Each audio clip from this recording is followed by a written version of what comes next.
दोस्तों, सन 2000 से पहले चांद पर दो मुल्क जा चुके थे, एक रशिया और दूसरा अमेरिका। अमेरिका मुसलसल चांद पर मिशन भेज रहा था और चांद को स्टडी कर रहा था। उस वक्त चाइना भी बहुत तरक्की कर रहा था और एक सुपर पावर मुल्क बन रहा था। इसीलिए उसने चांद पर जाने का एक प्रोग्राम बनाया। इस प्रोग्राम के 4 फेजेस हैं।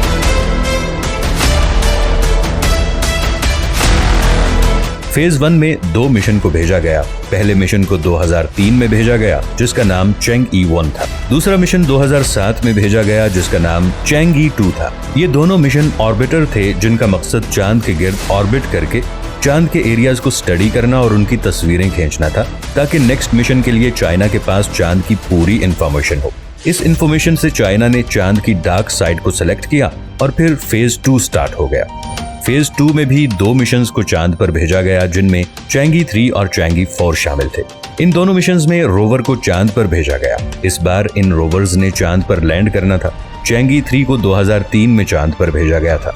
इसके बाद 7 दिसंबर 2018 को चाइना ने चैंग-ई-4 मिशन को लॉन्च किया, जो 3 जनवरी 2019 को चांद की डार्क साइड पर लैंड हुआ। इसके लैंडर का नाम यूटो-2 था, जिसका मकसद चांद के एक हिस्से को सिलेक्ट करना और वहां खुदाई करना था। लैंडिंग के फौरन बाद उसने चांद की सतह और वहां मौजूद क्रेटर्स को स्टडी करना शुरू कर दिया। और फिर उसने एक क्रेटर में एक ऐसी चीज को फाइंड किया जिसने नासा के साइंसदानों के साथ साथ पूरी दुनिया के साइंसदानों को हिला डाला। असल में इसने एक ऐसे रॉक को फाइंड किया जिसका कलर ग्रीन था और वो रॉक बहुत ज्यादा सॉफ्ट और चिपचिपा था। इसके अलावा वो रॉक चमक रहा था। आज तक चांद पर जितने भी रॉक्स को फाइंड किया गया है, ये रॉक उन सब से बहुत ज्यादा डिफरेंट था। इसे ग्लैटनस का नाम दिया गया। इस लैंडर ने इसकी बहुत सारी तस्वीरों को खींचकर जमीन पर भेजा, जिनकी स्टडी के बाद साइंसदानों ने कहा कि शायद ये मटेरियल ग्लास की तरह का है। उनका कहना है कि जब एस्ट्रॉइड चांद की सतह से टकराए तो बहुत ज्यादा प्रेशर और हीट पैदा हुई, जिससे ऐसा मटेरियल बना। लेकिन साइंसदान 100% इस मटेरियल के बारे में कुछ नहीं कह सकते और वो आज भी इस रॉक को स्टडी कर रहे हैं। इसके अलावा एक और रॉक को फाइंड किया गया, जिसे द लूनर एनिग्मा कहा गया। ये रॉक भी हरे रंग का था, जो चमक रहा था। वहाँ टेम्परेचर हद से ज्यादा कम था। ये रॉक और वहाँ का टेम्परेचर इस बात की तरफ इशारा कर रहे थे कि चांद की सतह के नीचे पानी का बहुत बड़ा समुद्र मौजूद है। और चांद की जमीन के नीचे पानी होने की बात को इंडिया के चंद्रयान-3 मिशन ने भी कंफर्म किया कि हाँ, चांद की सतह के नीचे पानी मौजूद हो सकता है। इस रॉक को वॉन कॉर्मार्क क्रेटर में फाइंड किया गया था, जो चांद की डार्क साइड पर मौजूद है। ऐसे रॉक को 1969 में भेजे गए अपोलो 11 मिशन में भी देखा गया था। लेकिन नासा ने इस रॉक के बारे में किसी को कुछ नहीं बताया और इसे पूरी दुनिया से छुपाया। लेकिन चाइना और इंडिया ने नासा के इस राज को दुनिया के सामने रखा कि चांद पर पानी हो सकता है और वहाँ ऐसी बहुत सारी चीजें मौजूद हैं जिनको नासा तो जानता है, लेकिन उसने दुनिया से छुपाया है, जिसके बारे में हम सोच भी नहीं सकते। चैंग-ई-4 मिशन के बाद चाइना ने 23 नवंबर 2020 को चैंग-ई-5 मिशन को लॉन्च किया, जिसका मकसद उस जगह से चांद की मिट्टी के सैंपल्स को कलेक्ट करना था। यहाँ चैंग-ई-4 ने खुदाई की थी। इस मिशन का टाइम पीरियड 23 दिन था और इसने 1731 ग्राम मिट्टी और रॉक के सैंपल्स को कलेक्ट करके 16 दिसंबर 2020 को जमीन पर भेजा था। आज तक चांद पर जितने भी सैंपल्स को कलेक्ट करके जमीन पर भेजा गया है, ये सैंपल उन सब में मिकदार में बहुत ज्यादा था।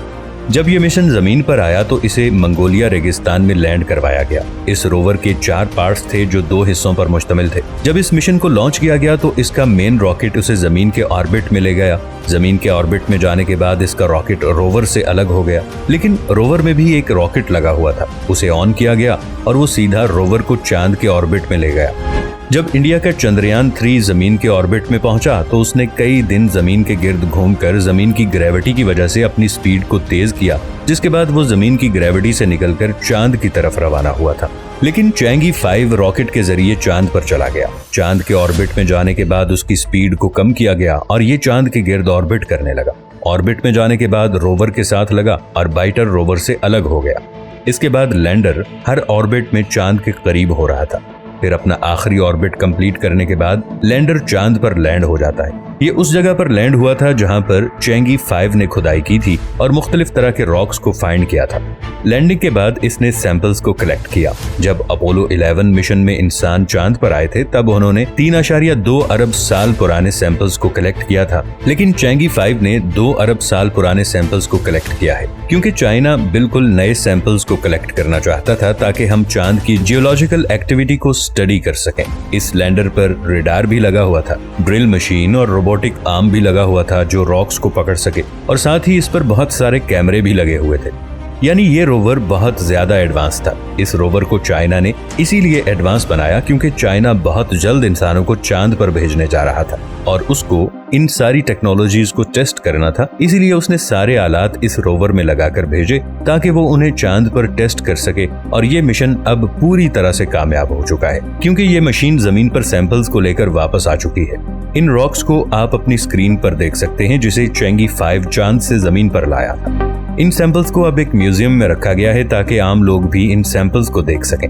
इसके बाद चाइना 2024 में चेंगी 6 मिशन को चांद पर भेजेगा, जिसका मकसद भी चांद की खुदाई वाली जगह पर लैंड करके वहां से सैंपल्स को कलेक्ट करना है। और ये अब उन सैंपल्स को कलेक्ट करेगा जिनको देखकर साइंसदानों के होश उड़ गए थे। अब इसके बाद ये मशीन अपने आखिरी फेज में दाखिल हो जाएगी, यानी चांद पर एक बेस कैंप बनाया जाएगा जिसमें इंसान जाकर रहेगा।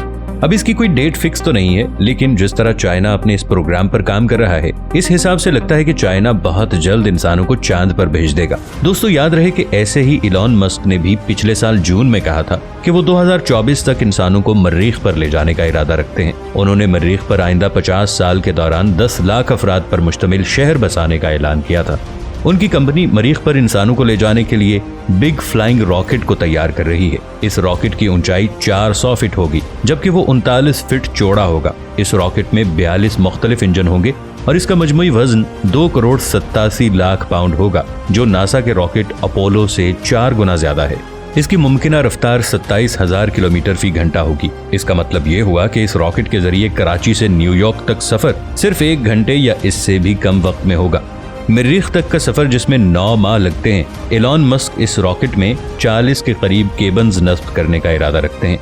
उनके मुताबिक अगर आप ज्यादा से ज्यादा लोगों को इन केबल्स में भरना चाहें तो एक केबल में 5 से 6 अफराद को बिठाया जा सकता है। लेकिन मेरे ख्याल में ये होगा कि एक केबल में 2 या 3 लोग होंगे, यानी एक फ्लाइट में तकरीबन 100 अफराद खला में जा सकेंगे। और ऐसा वक्त भी आएगा जब ये रॉकेट लोगों को निज़ाम शमसी के दीगर सैयारों तक भी पहुंचा सकेगा, लेकिन इसमें अभी खासा वक्त है। कुछ मुबस्सिरीन का ख्याल है कि इलॉन मस्क कई बार वक्त का गलत अंदाजा लगा लेते हैं, लेकिन ये बात भी सच है कि वो अपने अहदाफ हासिल करने के लिए भी जाने जाते हैं, भले वो कितने ही मुश्किल क्यों ना हो।